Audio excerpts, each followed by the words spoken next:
Welcome to the Newtown Big Dreams podcast, an interview-style talk show that's your gateway to the fabulous and fascinating people who relocated to start a new life. Whether you're new to our podcast or your city, our fellow neighbors from across Canada, North America, and the entire English-speaking world share their stories of reaching new horizons and big dreams. So sit back and relax as we navigate in-depth and intimate conversations with entrepreneurs, thought leaders, executives, creatives, and anyone who can share their story about their Newtown big dreams. And now, here's your host, Luke J. Menkes.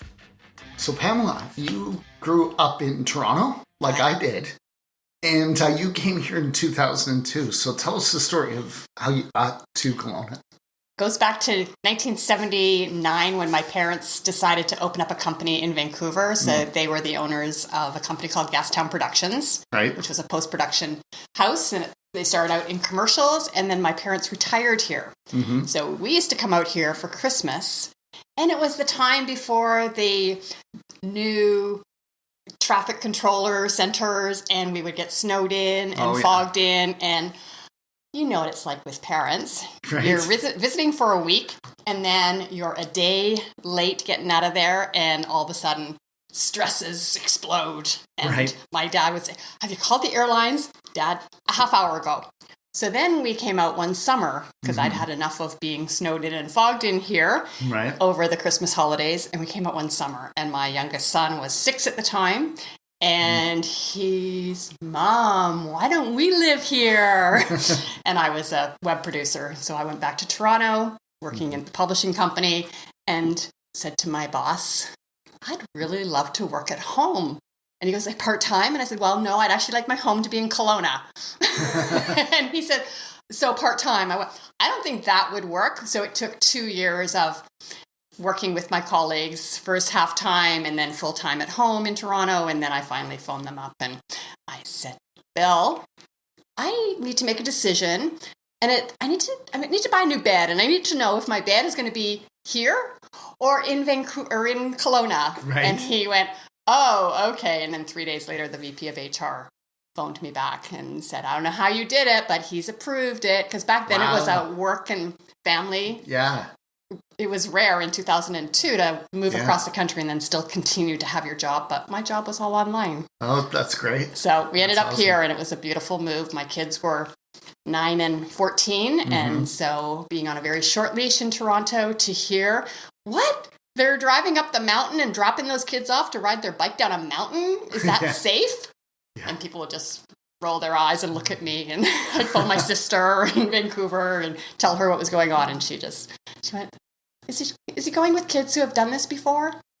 Right. "Yes." "Well, then you don't need to worry. He's with BC boys. Yeah. They live a whole different lifestyle than the Toronto boys, so it was great for my family." So nice. I mean, when I grew up in Toronto, it was a little different, and I don't think my parents cared that much, but these days I would never let my kids play outside, maybe out in the suburbs, but not like downtown. We lived pretty close to downtown. We were 20 minutes from downtown. So Jane and Weston, if you remember Toronto. So it was a nice side streets, blue collar, nice neighbors, but then you could go out onto Weston Road or Jane and see everything. Right. Yeah. Still pretty rough. It was today. Mm-hmm. So I'm guessing you're not with the same company 17 years later? No. So what have you done since? So I worked remotely for them till 2011. Mm-hmm. And then there was a big shift in the publishing industry. One of the big bookstores in the States went bankrupt. And so everybody started scrambling, looking to recoup their millions of dollars that they just lost. Mm-hmm. And they looked to the Canadian office and let half of the department that I work in let them go. And my job, when I first started my job and I went down to New York and would meet with my colleagues down there, people go, what do you do? And their VP would say, "All of you, she does your job." Mm-hmm. So there was 10 of us at the table, and I did a piece of everything. So my job was easily transferable back down to the States. So it was a pretty smart move on their part. Yeah. Then I was here and went, where am I going to find a job here in Kelowna? Mm-hmm. And so it was not meant to be my path to go work for someone else. And I became a life coach. I see. So this was now 2011. Okay. Yeah. So you've been a life coach since 2011. Mm-hmm. Tell us about your practice and how it's evolved since then. So I became a law of attraction life coach. So then it meant I needed to do all the deep work on myself and go through figuring out who I was and the gifts that I had that I could offer for other people. And just last year, I was working with a coach, and she was new in my world. She didn't know me very well, but she knew that I was at a conference with her. And I decided to hire her. She's a business design coach, and it was work with her for a month. Right. And so we met. She's from Milan, and so she was here for that conference, and it was over the Thanksgiving weekend. And I was ranch sitting for friends, and I said, "Why don't you come and have dinner with me?" And so I went and I picked her up, took her out to the ranch, and we're sitting there, had a beautiful visit. And then after dinner, she sat down. She said she held up my cell phone, and she said, "Okay, I know this much of you," so a teeny tiny little corner of the cell phone, and she said, "Tell me about the rest of it, because I'm thinking I'm only getting 5% of who you are, what you're all about." I said, "Well, I was in publishing for 31 years, and I think she wanted to leap across the couch at me and go, "What?" Really? And she said, "Okay, tell me about that." And she said, "Because nobody knows that." And I said, "No, because that was my old life. And now I'm a life coach." And she's looking at me going, "That's playing really small." Interesting. Yeah. So then we went through a process where she had me outline all of my jobs and what I loved about the tasks in those jobs. And then we started to make the correlation between what I did over my 30 years in publishing to what I wanted to do in my coaching business. And I saw some of the things that I was thinking, "Oh, I can't do that. I've never ran a woman's retreat, but yet my heart yearned to do that." Right. Yet back in my publishing days for 2 years, I was an author coordinator, which meant I organized their conferences. It was back in 2000 and I don't know. I'm gonna say no, 1985. Right. And language arts was changing. So they were doing a whole language. Right. Okay. So turning it upside down rather than learning a word, then a paragraph, then a story. It was, here's the story, here's the smaller bit of it, and here's the word. So that it was totally different than how teachers were teaching language arts. Okay. So I organized conferences that took them all across Canada, and I would travel with them. And I went, if I had that skill. I had that skill. Yeah. Right. Very interesting. So it was about aligning the skills that I had gained over my career, and now looking at, well, of course I can do that. Right. Of course I can go and do workshops. Of course I can teach people. Right. And being able to just step right into that. And so then her and I worked on what that business would look like. And then I was working with my other coach, who is more a spiritual coach. And that in the last 4 months, that was 4 months ago, where I did that process and went, I have all of those skills. I'm talented in that area. And yet for us to be able to really own that is scary, right? Yeah. It's like, really? I can do, like, that's big. Running a publishing company is big. Right. And so then I've been working with the group of coaches in the Universal Laws. And that's a year-long program. We're halfway through it. And just this week, I met with my coach, who is a spiritual guide. And so she channels spirit. Right. And she said, he is being really clear and is adamant that it is up to you. You are going to change the way the publishing model is. Because right now, the publishers own the copyright to the content, to the material, and then they'll pay the author a royalty. The book gets published. They claw back that amount, and then perhaps the author might earn some money. After a period of time. Yes. Yeah. Right. So how are you going to make that difference? So I am working with people to help them through the writing process. So I have a writing workshop, and it's all online in a Zoom room, and it's group. And so I teach them about the writing process, and then also coach them what's getting in their way. So if they have a saboteur that's showing up, I do laser coaching with them, and that's one class. And then in the next class, it's a 2-hour block. They come in ready to write. There's no talking, and I meditate. Wow. While they're writing. So what I'm doing, so the second time I did this, so I started this program, the first class in January. I was meditating, and I just started calling in my guides, all the guides for the writers, and then all the guides to their clients and to future readers. Okay. And then I called in Jonah, which is my coach's guide. And then I have another coach from my Law of Attraction coaching days back in 2011. And she channels another group of entities that is the circle of light. I call in them, and I'm going, okay, and I think maybe Archangel Michael already here. I hear, right? Right. And I realized how powerful this was, because it's not just us in our physical bodies. We have, that's 1%. Right. 99% is our spiritual being. That is our emotions, is, our field that's all around us. It's why we connect with people. Yeah. And I actually could feel tears coming, because I realized the impact and the ripple effect this was going to have, because I said yes to going, okay, that's big, but I know that I'm meant to do this.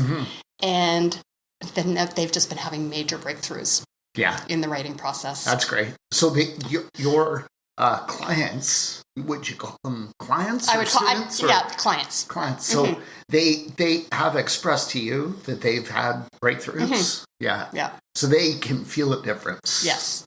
Very nice. Yeah, and they feel like the collective energy that is coming together. That's great. Just in our, so I don't record that. I record a meditation. I do a meditation at the beginning of every call that I have with clients.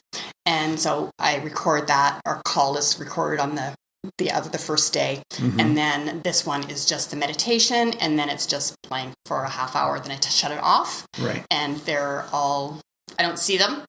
Right? Okay. They turn their video and their sound off, and then I turn my sound off, and I just meditate, and it's beyond what I ever could have imagined. That's very interesting. Yeah.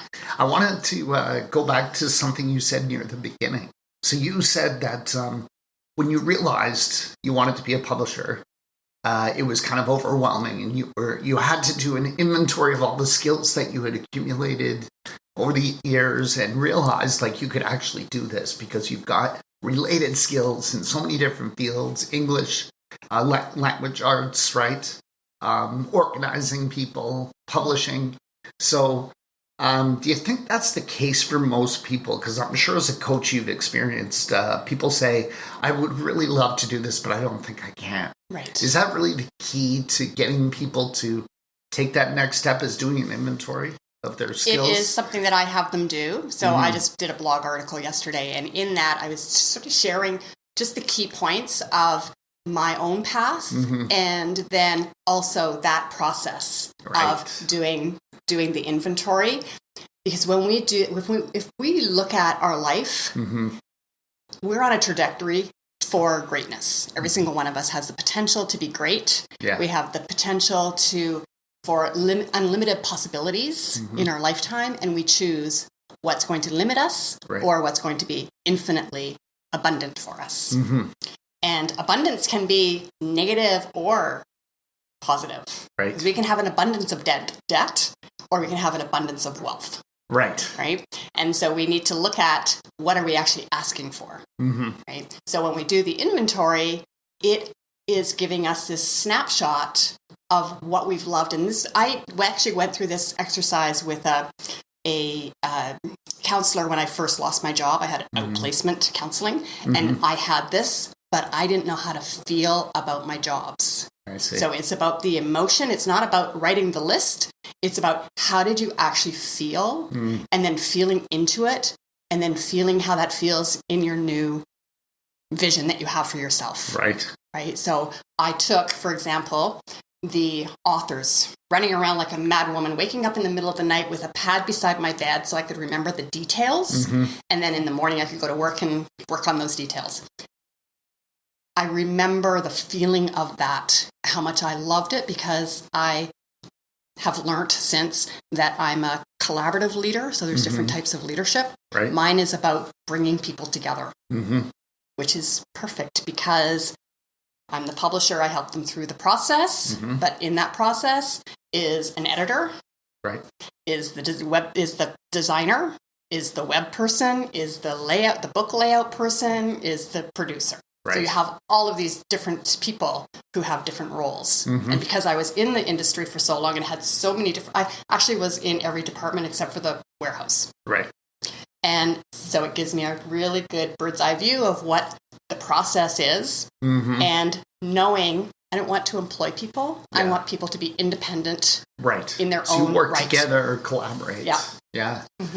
So what do you do when a negative emotion comes up? Like I did something before, but it wasn't a great experience. I'd like to do it again, but positive. But this negative emotion keeps recurring. How do you deal with that?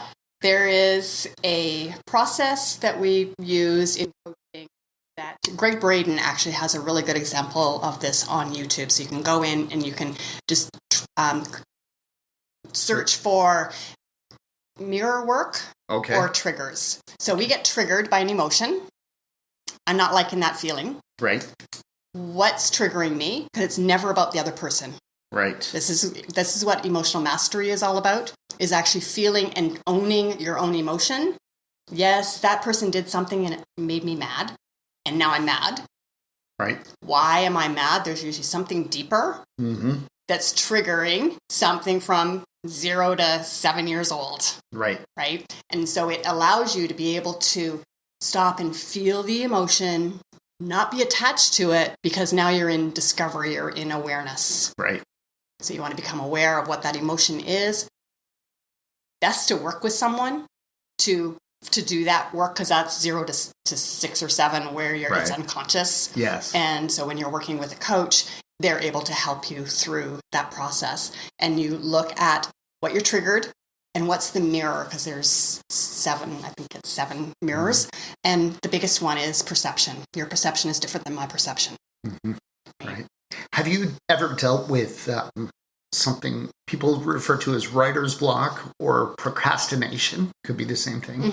Have you dealt with that? I deal with that in my writing. With my writing group. I look at the saboteurs. So there's 8 saboteurs that can show up. And one of them will be that I have an unrealistic deadline that I've put on myself. So it creates fear or panic? Is that what happens? So what happens is you're procrastinating. Yeah. Because you've set this okay, I'm gonna meet with Luke on Sunday, and I need to go listen to 5 of his shows or 2 of his shows, and then life gets busy and I don't. Right. Right. And so then in the morning I'm like, oh, I need to do that. Right. Right. Just by way of an example that's relatable. And then I'm stressed out because now I'm showing up and I'm maybe don't know what I feel like I should know had I done the research a month ago. Right. So we set an example up for writing that I'm going to write my book in 3 months. Okay. Now you need to do the math on how, you sit down, you do a session. I'm going to write for an hour. How many words are you writing in an hour? Right. And are you accounting for, I have no idea what I'm going to write about today, which is why I take people into meditation. Right. Because meditation brings you into your creative zone as opposed to your analytical brain, which is you can have your doubter show up, you can have your analyst show up. Your doubter is saying, you've never written a book before. What makes you think you can write a book? Yeah. Or what makes you think that anybody wants to know what you're writing about? Right. So just being able to go through processes that you can deal with your doubter. All our parts just want to be heard.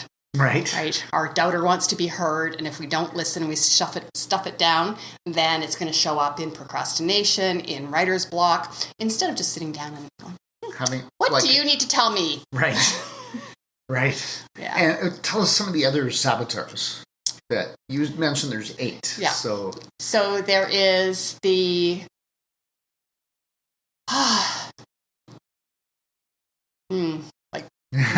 my mind is pulling a blank on me. No problem. Yeah. No problem. We'll May come to you after. Yeah. So, all right. And do your authors, your clients, do they have a common theme of what they're writing about? They're all bringing new information in. So this is where I'm sure some people are going to look at me and go, "You're crazy," because right? Yeah. And it's going to be their doubter that shows up that this is even possible. Mm-hmm. But my coach has said to me that the information is coming through, that I'm a spiritual librarian. And what's a spiritual librarian? So this is the keeper of sacred records. Okay. Right? So there is this thing called the Akashic Records, which is the field of all knowledge. Right. So we're going into the quantum field now, where everything already exists. So I say to my writers, if you're coming to me with a book and you have this idea that will not leave you alone, then this book is already written. You just need to bring it into physical form because it already exists in the quantum field. Right. And so we're able to channel this information because we're all spiritual beings. We're all intuitive. We have not been taught to bring that into what we do every day. I see. Right? So when you meet someone, you intuitively like them or you don't like them. Right. Right. And you might have some karma with them. So right? It could be like an ancient history, not something like a few years ago. This is sacred wisdom. So sacred texts, sacred books comes from divine wisdom. Right. Right. And there's information that will make our life easier. And we have not been in the last few hundred years thought that we could have a life of ease. Right. We've struggled. We've been in the lack mentality. The depression was all about fear. Fear and love do not exist in the same realm. Right. Right. And so we're tapping into the energy of love. Right. And when we do that and we become open, so one of the meditations I use asks people I am open. You just say, I am open. And then that way you're saying to spirit, because spirit is not allowed to interfere with us, right? Spirit is there to, if you will, observe. And when they get called in, they get called in. Because you say, I am open, or I would really like some help with this. Right. Because the spiritual world is there to help us. Interesting. Right? Does it happen instantly, or is it a skill then? It's a skill. It's like anything. It is practice. I see. It's just like meditation. People think meditation, I can't meditate. Right? I have a girlfriend who rides a horse. She owns 3 horses. And she goes, I just can't get into meditation. I said, okay, what's it like for you when you're on your horse? And she goes, I'm just in the zone. Right. In the zone is meditating. Right. Yeah, right. You're focused on we are in the present moment. Yeah. And so that's the space that I bring writers into. Right. So first we deal with the writer's blocks, the saboteurs, and then we come into this place where we can just write. Nice. And you have clients all over the world. You mentioned you do clients, Zoom calls. Yeah. So I have in January, I opened up my first class, and I have 4 people who came in for that. And then I have one class that's starting on Tuesday. Right. And I have 1 person in that class. So far. Right. Yeah. How do people find you if they want to learn about your classes? Do you have a website? I do have a website. And it's PamelaLynch.com. Great. I had 1 person in Toronto. Don't know her, even though I'm from there. Right. Her friend actually found me online. So what happens is the clearer we are in our business, the clearer we are on our website. So if you go to my website, it is all about publishing and writing. Right. So Google's going to come along and Google's going to go, oh, this is all about publishing and writing. Right? The next time Google comes along, if I decide that I was at a great soccer game and I need to write about that soccer game, it's going to go, I don't know, I thought she was in publishing and writing, and now there's soccer. So I'm going to drop down. So I'm super clear in my social media, and then I'm able to, and people are able to find me. And this one lady that found me wasn't even interested in writing or becoming an author, but her girlfriend was. Wow. And she phoned her up and she said, oh my goodness, you need to go and check this lady out. Right. And so her and I had a conversation. Yeah. Right? And so it is just about being visible. We need to, if we want to look at what we're doing, and we know, I think this is probably one of the keys, is that it's like that saying that the two most important days of your life are the day you're born and the day you find out why. Yeah. Right? That's a Mark Twain quote that's pretty popular, and I came across that the other day, and that's what my blog is about. It's like, I thought that I knew before as a coach, and then it's like, no, okay. So then what happens is you become aligned with what you love doing and your life purpose. Right. And we don't have just one life purpose, we choose our purpose. Right. And so I could have said yes, or I could have said no, but because I said yes, and then this is what spirit is aligning. I mean, just look at my life, right? It's like, I love books. I was in publishing for 31 years. I became a life coach so that I can actually coach people to write their book and publish their book. Right. All lined up. Makes sense. Right? Totally makes sense. Yeah. Well, that's great. I covered all the questions I had. Was there anything else you wanted to cover? The one thing I'd like to say to your listeners and to the audience is that if you can look at what you love doing, feel it in your heart, because nothing happens in your head. Right. Right. We are able to, we think we can think things through, but that only brings up all the obstacles of why we can't do something. Right. So being able to drop into your heart, which is simply breathing and saying, I want to drop into my heart. Like I said earlier, we need to ask for what we want. And so often we're asking for what we don't want. Right. I so true. don't want to be in debt. I don't want to go to work. I hate this. I don't like that. What do you love? What do you want? So true. And being really clear about what you do want. And then you focus on it every single day. I'm living and breathing, writing and publishing right now. Because I know this is my path and this is the way that I can contribute to the life of others. So then I reached a place where it's not about me. It's about being in service, and it's not about the money. Right. So let's go back to that, because we didn't actually continue that, or we didn't finish that conversation of how I'm going to change the publishing. In my world, it's not going to be the big publishers. It's not going to be the Hay House of the world. Everybody's still going to do their things, but the people who come to me will be people who have these sacred text that is new information coming in. And the old model is how I described it earlier, right? They basically will give you money. You have to work it off. Yeah, and then you work it off, and then you're lucky if you can earn any money on your books, because the publisher owns the copyright. Right. In my world, the author will own 100% of the copyright. They will receive 100% of the profits. Wow. And how I get paid is through divine compensation. I see. So helping them through that process up front, in the writing, in the publishing, and then I will help them promote the book. And so they pay me a monthly fee when they come into my program, and then we continue that until they feel complete. Excellent. So it's when you say divine compensation, is that the monthly fee, or is that something else? Well, the divine compensation is how we actually get paid in the world.